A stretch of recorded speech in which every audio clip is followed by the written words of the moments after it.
It is a massive day on the 2024 election, and that's after an already very, very big week. Kamala Harris just outlining some of her economic plans 2 days after former President Donald Trump announced many of the key pillars of his economic plan, both of them choosing the same state as the backdrop for their remarks. Harris just laid out a plan that she says would make housing, groceries, healthcare, and raising children more affordable, specifically calling for a new child tax credit and an expansion of the Earned Income Tax Credit, calling for more affordable housing and assistance for first-time homebuyers. More than 100 million Americans will get a tax cut. We will end America's housing shortage by building 3 million new homes and rentals. I'll lower the cost of insulin and prescription drugs for everyone with your support, not only our seniors. Harris says her plan is a direct contrast to Donald Trump and his economic plan. He plans to give billionaires massive tax cuts year after year. You know, I think that if you want to know who someone cares about, look who they fight for. So let's start with what they're talking about. The top lines of the two plans from the former president and the vice president now facing off in the 2024 campaign. Harris laying out in detail tax cuts for lower and middle class Americans, an expansion of the child tax credit, a federal ban on price gouging. It's been something the campaign's been talking a lot about. The former president wanting to reauthorize those significant 2017 tax cuts and adding to that, actually lowering the corporate tax rate that was already lowered during those tax cuts and implementing across-the-board tariffs. So that's the top line, 30,000 foot of the policy. What they're talking about, where they're talking about, also absolutely critical. They've both been in North Carolina this week. Now, this is a state that Donald Trump won by about 75,000 votes in 2020. In fact, the Republican candidate has won this state in 10 out of the last 11 presidential elections. Barack Obama in 2008, the only Democrat to actually intrude on that effort over the course of the last several decades. What happened in 2016? Donald Trump won by actually more, 173,000 votes in this state. So why is the vice president there? Why are Democrats keying on North Carolina? Well, look at one other thing that happened in 2016. Scroll down to the other statewide race. A Democrat actually won. Roy Cooper narrowly beating Pat McCrory. What happened in 2020? Joe Biden lost. Roy Cooper won. He actually won more votes than Donald Trump did in 2020. What else are Democrats looking at? Well, Roy Cooper is term limited out. There's a Republican candidate, the current lieutenant governor, that Democrats believe is extreme. They believe it opens the door down ballot to have some opportunities. But what they're paying more attention to than anything else is population. Yes, there's politics. Yes, there's the pathway. Donald Trump has to win North Carolina if he wants to get to 270 electoral votes. But Democrats are also looking at a massive increase in population in the state over the course of the last several years. In fact, more than 400,000 new voters have moved into North Carolina just since 2020. Two places in particular, the Raleigh-Durham metro area and the Charlotte metro area, Democratic strongholds, no question about that, among the top 10 fastest growing metro areas in the entire country. Democrats think that means opportunity. They're often younger voters, voters of color, suburban voters. The voting bloc, essentially, that's been critical to the Democratic win and coalition in 2020, some of their midterm wins as well. How do you actually show what this looks like? Why was the vice president in Raleigh, North Carolina? Well, let's look at this population growth. Now, this is from 2016 to 2022, where you see in these two metro areas specifically, the darker purple, that means more people have moved in. And you see in those metro areas, 15%, 20% population growth just over that period of time, 2016 to 2022. Two counties in particular Democrats have their eye on. Right here, you see the very dark purple, and right here, Johnson and Franklin County. These are technically counties Donald Trump won in 2016 and 2020. They have both seen significant growth over the course of the last several years, more than 11% since the 2020 election for both of those counties. Democrats are eyeing that, looking who's coming in, looking the makeup of those voters and thinking there might be opportunities not just to win in the actual urban areas pushing out into the suburbs, but even into the exurbs as well. So why do you see Kamala Harris in North Carolina? That's why. Why do you see Donald Trump in North Carolina?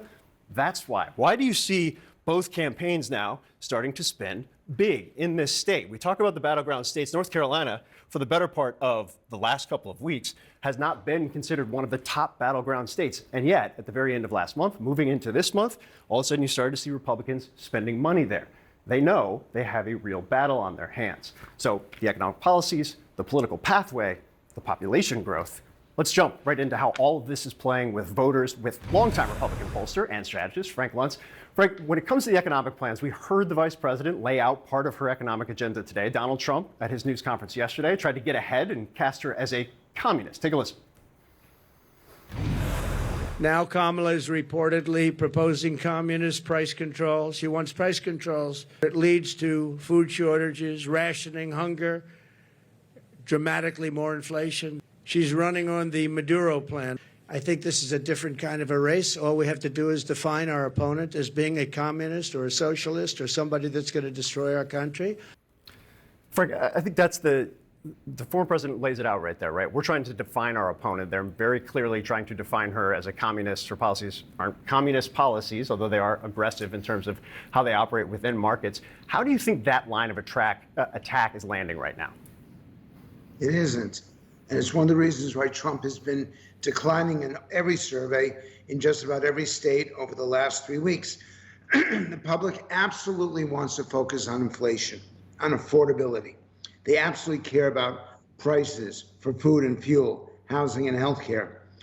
And they're not asking for an ideological solution. They're asking for a day-to-day solution.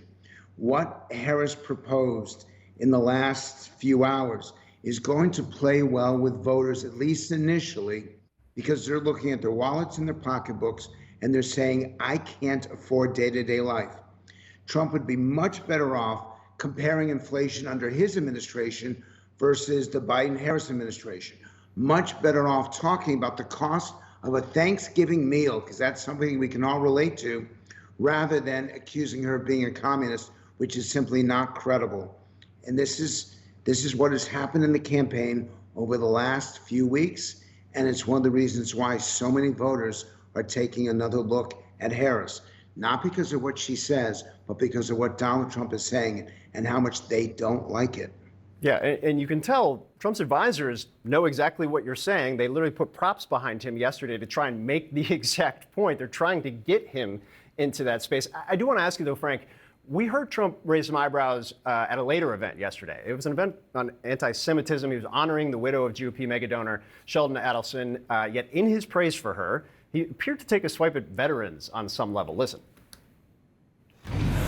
Miriam, I watched Sheldon sitting so proud in the White House when we gave Miriam the Presidential Medal of Freedom. That's the highest award you can get as a civilian. It's the equivalent of the Congressional Medal of Honor, but civilian version.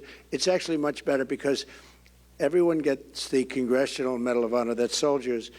They're either in very bad shape because they've been hit so many times by bullets, or they're dead.